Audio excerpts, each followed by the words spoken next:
നേരത്തെ പത്രസമ്മേളനത്തിൽ ഞങ്ങൾ ആവശ്യപ്പെട്ടത് വീണ്ടും ആവർത്തിക്കാനാണ് ഇന്ന് പ്രധാനമായും ഉദ്ദേശിക്കുന്നത്.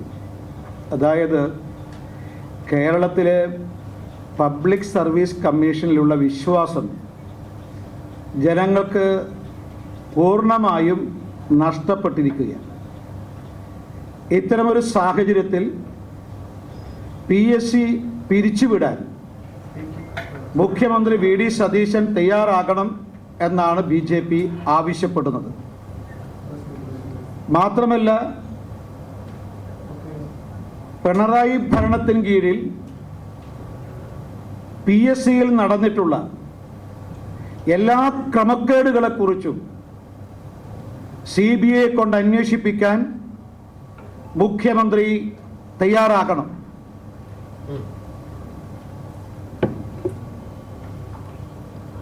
PSCയെ പൂർണ്ണമായും മാർക്സിസ്റ്റ് പാർട്ടി നശിപ്പിച്ചിരിക്കുകയാണ്.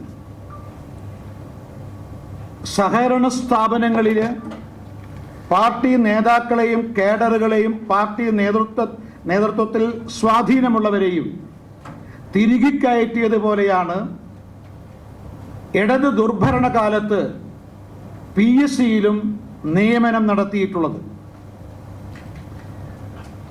ഇതിൻ്റെ പിന്നിൽ രാഷ്ട്രീയ സ്വാധീനമുണ്ട്, സാമ്പത്തിക ഇടപാടുകളും നടന്നിട്ടുണ്ടോ എന്ന് സംശയമുണ്ട്.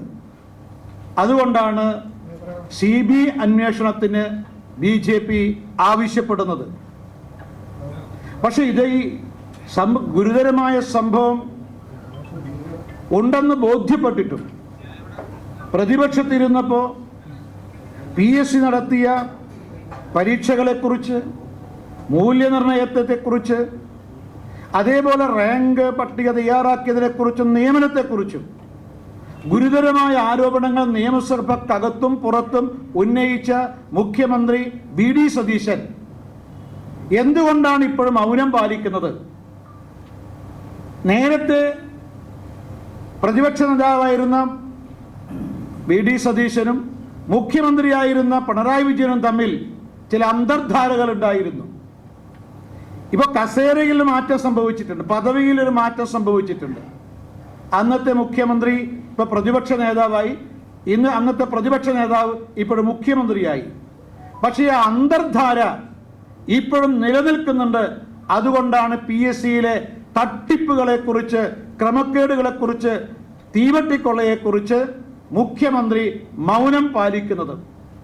ഇപ്പോൾ ആകെ നടത്തുന്ന ക്രൈംബ്രാഞ്ച് അന്വേഷണം നമ്മുടെ ഏറ്റവും ഒടുവിൽ നടന്നിട്ടുള്ള ക്രമക്കേടുകളെക്കുറിച്ച് മാത്രമാണ്. ആ ക്രമക്കേടുകൾ എന്ന് പറയുന്നത് മഞ്ഞുമലയുടെ ഒരറ്റം മാത്രമാണ്. ഒരു കാര്യം ഉറപ്പായിരിക്കുന്നു, കേരളത്തിൽ ലക്ഷക്കണക്കിന് വിദ്യാർത്ഥികളുടെ, ഉദ്യോഗാർത്ഥികളുടെ ഭാവിയാണ് ഈ PSC എന്ന് പറയുന്നത്. അഭ്യസ്തവിദ്യരായ ചെറുപ്പക്കാർ പ്രതീക്ഷയോടുകൂടിയാണ് പബ്ലിക് സർവീസ് കമ്മീഷനെ കാണുന്നത്. പക്ഷെ ആ പബ്ലിക് സർവീസ് കമ്മീഷനിലാണ് തീവട്ടിക്കുള്ള ഗുരുതരമായ ക്രമക്കേടുകൾ കഴിഞ്ഞ 10 വർഷത്തിനുള്ളിൽ നടന്നിട്ടുള്ളത്. അതിൻ്റെ ഏറ്റവും ചെറിയ ഉദാഹരണം മാത്രമാണ് ഏറ്റവും ഒടുവിൽ ഇപ്പോൾ പുറത്തു വന്നിട്ടുള്ളത്. ആസൂത്രണ ബോർഡിൽ ചീഫ് നിയമനത്തിൽ നടത്തിയ പരീക്ഷ, അതിലൊരു നിയമനം മാത്രമാണ് നടന്നതെങ്കിലും നമ്മൾ ഓർക്കേണ്ടതായിട്ടുണ്ട്, ഒരു CPMന്റെ പ്രമുഖനായ നേതാവിന് വേണ്ടിയിട്ട് 10 ചോദ്യങ്ങളുടെ മൂല്യനിർണ്ണയം നടത്തിയില്ല. ആ 10 ചോദ്യങ്ങളിൽ ഈ പാർട്ടി സഖാവ് 4 എഴുതാതെ വിട്ടു, 6 എന്തൊക്കെയോ കുറിച്ചിട്ടു. ഇത് മൂല്യനിർണ്ണയം നടത്തിയിരുന്നുവെങ്കിൽ ഈ പാർട്ടി സഖാവിന് ഈ ജോലി കിട്ടില്ല. ഇപ്പൊ പാർട്ടി സഖാവിന് ജോലി കിട്ടാൻ മൂല്യനിർണ്ണയത്തിൽ നിന്നും 10 ചോദ്യങ്ങളെ മാറ്റി. ഇത് പുറത്തു വന്നു. ഇതുപോലെ എത്ര തട്ടിപ്പുകൾ കഴിഞ്ഞ 10 വർഷത്തിലും നടന്നിട്ടുണ്ട്. മാത്രമല്ല ഇത് PSC ചെയർമാനും 2 CPM അനുകൂല പ്രതിനിധികളുമാണ് ഇന്റർവ്യൂവിൽ പങ്കെടുത്തത്. ഇപ്പൊ PSC ചെയർമാൻ അതുപോലെ CPMന്റെ 2 പ്രമുഖരായ ആളുകൾ ഇന്റർവ്യൂവിൽ പങ്കെടുത്തവര് ഈ ക്രമക്കേട് നടത്തിയിട്ടുണ്ടെങ്കിൽ അത് പാർട്ടിയുടെ തീരുമാനപ്രകാരമാണ്. CPMന്റെ നിർദ്ദേശമില്ലാതെ ഈ തട്ടിപ്പ് നടത്തില്ല. അപ്പൊ CPMനും ഇതിൽ പങ്കുണ്ട്. അപ്പൊ അതുകൊണ്ട് കഴിഞ്ഞ 10 വർഷത്തിനുള്ളിൽ ഇതുപോലെ നിരവധി സംഭവങ്ങൾ നടന്നിട്ടുണ്ടാവും. അതിലെല്ലാം തന്നെ മാർക്സിസ്റ്റ് പാർട്ടിക്ക് വ്യക്തമായ പങ്കുണ്ടാവും. മാർക്സിസ്റ്റ് SFIയുടെ, DYFIയുടെ, CPMന്റെ നിരവധി പോഷക സംഘടനകളുടെ സംസ്ഥാന ജില്ലാ നേതാക്കന്മാർ, അവരുടെ ബന്ധുക്കൾ, അവരിൽ സ്വാധീനമുള്ളവർ നിയമവിരുദ്ധമായിട്ട് 10 വർഷത്തിനുള്ളിൽ നിയമനം നേടിയിട്ടുണ്ട്. ഈ നിയമനത്തിന്റെ പിന്നിൽ സ്വാഭാവികമായിട്ടും രാഷ്ട്രീയമായ പരിഗണനയുണ്ട്. ഇപ്പൊ മാർക്സിസ്റ്റ് പാർട്ടിയുടെ സംസ്ഥാന നേതൃത്വം ആരെയാണോ നിർദ്ദേശിച്ചത് അവർക്കായിരിക്കും നിയമനം കിട്ടിയിട്ടുണ്ടാവുക. ഇപ്പൊ രാഷ്ട്രീയ പരിഗണന ഇതിൽ ഭാഗമായിട്ടുണ്ട്. അതോടൊപ്പം തന്നെ വ്യാപകമായി സാമ്പത്തിക ഇടപാടുകൾ മാർക്സിസ്റ്റ് പാർട്ടിയും DYFIയും ഇതിന്റെ പേരിൽ നടത്തിയിട്ടുണ്ടോ എന്നുള്ളത് അന്വേഷിക്കണം. ഇതെല്ലാം പുറത്തു വരണമെങ്കിൽ ഒരു കേന്ദ്ര ഏജൻസിയായ CBIയുടെ അന്വേഷണത്തിലൂടെ മാത്രമേ സാധിക്കൂ. മടിയിൽ കനമുള്ളവരെ വഴിയിൽ ഭയപ്പെടേണ്ടതുള്ളൂ എന്നാണ് നമ്മുടെ ഇന്നത്തെ പ്രതിപക്ഷ നേതാവ് മുഖ്യമന്ത്രിയായ സമയത്ത് പറഞ്ഞത്. അങ്ങനെ ഞങ്ങൾ ഇന്നത്തെ പ്രതിപക്ഷ നേതാവിനോട് ആവശ്യപ്പെടുന്നു, അന്നത്തെ മുഖ്യമന്ത്രിയായ ഇന്നത്തെ പ്രതിപക്ഷ നേതാവിനോട് BJP ആവശ്യപ്പെടുന്നു, നിങ്ങൾ ഈ 10 വർഷത്തെ നിയമനത്തെ സംബന്ധിച്ച് CBI കൊണ്ട് അന്വേഷിപ്പിക്കണമെന്ന് ഭരണകൂടത്തോട് പറയാൻ ധൈര്യം കാണിക്കുമോ? അല്ലെ പറയണം, അഭിപ്രായം എന്താണെന്ന് പറയണം. അതുകൊണ്ട് എത്രയും പെട്ടെന്ന് മുഖ്യമന്ത്രി ചെയ്യേണ്ടത് 2 കാര്യമാണ്. ഒന്ന്, ജനങ്ങൾക്ക് ഈ PSCയിലെ വിശ്വാസം നഷ്ടപ്പെട്ടു, അവിടെ പിരിച്ചുവിടുക, പുതിയ സംവിധാനം കൊണ്ടുവരിക. ആ പുതിയ സംവിധാനത്തിനെ സംബന്ധിച്ച് നിയമനിർമ്മാണം നടത്തണമെങ്കിൽ നിയമനിർമ്മാണം നടത്തണം. അടിയന്തരമായിട്ട് അക്കാര്യത്തെക്കുറിച്ച് ചർച്ച നടത്തണം. മാത്രമല്ല ഇത്രയും വലിയ ഒരു കമ്മിറ്റി സംവിധാനത്തിന് ഒരു ആവശ്യമുണ്ടോ? ഒരു ജംബോ കമ്മിറ്റി ഇതിനു വേണ്ടി ആവശ്യമുണ്ടോ? ഇപ്പൊ UPSCയിൽ, ഇന്ത്യയിൽ മൊത്തം നിയമനം നടത്തുന്ന UPSCയിൽ ആകെ 9 പേരാ അംഗങ്ങൾ. UPSC അംഗങ്ങൾ 9 പേരാണ്. 3,40,00,000 ജനസംഖ്യയുള്ള കേരളത്തിൽ PSC അംഗങ്ങളുടെ എണ്ണം 16ആണ്. എന്തിനു വേണ്ടിയാ 16 പേര്? ഇവർക്ക് ശമ്പളം, ഇവർക്ക് ഭത്ത, ഇവർ താമസം, ഇവർക്ക് വാഹനം, കോടികളാണ് ഒരു വർഷം ചെലവഴിക്കുന്നത്. 9 പേരെ UPSCയിലുള്ളൂ. ഉത്തർപ്രദേശിൽ 20 കോടിയിലധികം ജനസംഖ്യയുണ്ട്.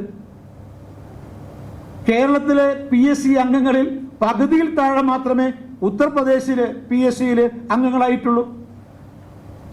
അപ്പൊ ഇവിടെ അതിന്റെ ഘടനയിൽ പോലും തട്ടിപ്പാണ്, ഇതിന്റെ സംവിധാനത്തിൽ പോലും തട്ടിപ്പാണ്.